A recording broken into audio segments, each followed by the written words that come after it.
அந்த ஆட்டோல தான்ப்பா நான் செயினை மிஸ் பண்ணேன். அவனை பார்த்தாலே நல்லா தெரியுதுமா, அவன் தான் செயினை திருடி இருப்பான்னு. இனிமே இந்த ஆட்டோலயே நீ வராது, நீ வீட்டுக்கு போமா. அவன்கிட்ட நான் பேசி நான் செயினை வாங்கிட்டு வரேன். அப்ப நானும் வரேன்ப்பா.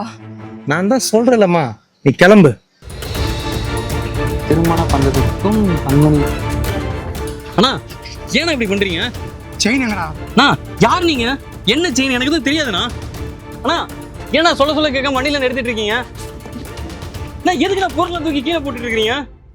அண்ணா விடுங்கண்ணா, என்னண்ணா பண்றீங்க? என்னடா சொல்ற திருட்டு பையல? செயின் எங்க? நீங்க நினைக்கிற மாதிரி ஆள் நான் இல்லைண்ணா. நீங்க ஏதோ தப்பா புரிஞ்சிட்டு இருக்கீங்க. உன்னை இப்படிலாம் கேட்டா சரிப்பட வர மாட்டேன். வாடா ஸ்டேஷன். அண்ணா போலீஸ் ஸ்டேஷன்லாம் வேணாண்ணா. நீங்க வேணா அந்த செயின் எப்படி இருக்குன்னு சொல்லுங்கண்ணா. அதே மாதிரி புதுசான ஒரு செயின் வாங்கி தரேன். இப்போ 1 மாசம் மட்டும் டைம் கொடுங்க. இப்போ விடுங்கண்ணா. என்னடா இப்போதான் எடுக்கலன்னு சொல்ற? இதுக்கு முன்னாடி கேட்டா அதே மாதிரி செயினை வாங்கி தரேன்னு சொல்ற? எனக்கு உன் மேல சந்தேகமா இருக்கு. அண்ணா போலீஸ் ஸ்டேஷன்ல போனா என் வாழ்க்கையை நாசமா போயிடுண்ணா.